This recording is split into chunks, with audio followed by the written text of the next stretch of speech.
मयूरभंज जिला झारपकरिया स्थित little star play and dance school रे अनुष्ठित हो जाइछि प्रथम वार्षिक उत्सव। स्कूल प्रतिष्ठाता काशीनाथ भद्रଙ୍କ सभापतित्व हेतिबा एही उत्सव रे मुख्य अतिथि भावे सिरसा मुख्य डाक्तरखानार डॉक्टर आस्था महंत, सम्मानीय अतिथि भावे डॉक्टर सरोज कुमार नायक, शिक्षक अशोक कुमार पृष्टि, अमिताभ मिश्र एवं मुख्य वक्ता भावे झारपकरिया थाना अधिकारी मृत्युंजय प्रधान प्रमुख जोग देइथिले। राजाराम पंडित मंच परिचालना करथिले।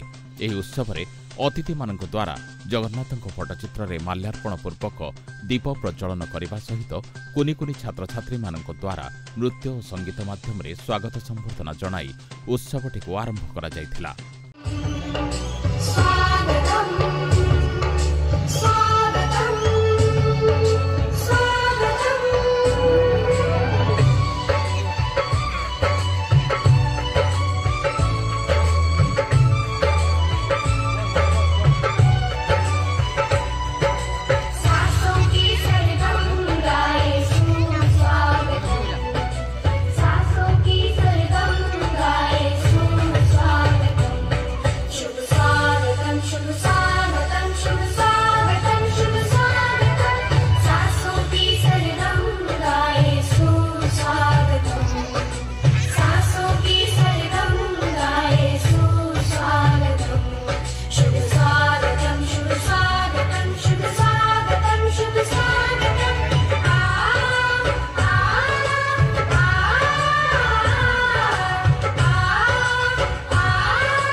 এই অবসরে স্কুলে সর্বাধিক নম্বর, উপস্থান, স্বচ্ছতা, সমস্ত কার্যক্ষেত্রে সক্ষম, শ্রেণীগৃহরে সর্বশ্রেষ্ঠ শৃঙ্খলা ইত্যাদি রখিথিবা কুনি ছাত্রছাত্রী মানকু পুরস্কৃত করা যাইथिला।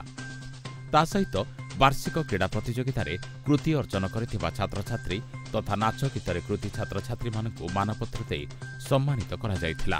এথি সহিত বিদ্যালয়ে ছাত্রছাত্রী মানকু নিষ্ঠাপর শিক্ষাদান করুথিবা शिक्षक शिक्षयित्री एवं कर्मकर्ता मानकु मध्य सम्मानित करा जायथिला। सभा कार्य शेष में कुनि कुनि छात्र छात्री मानक द्वारा सांस्कृतिक कार्यक्रम अनुष्ठित होइथिला। परिशेष में राजाराम पंडित समस्त को धन्यवाद अर्पण करथिले। मयूरभंजरू मोहित कुमार मंडल का रिपोर्ट, गीतांजलि न्यूज।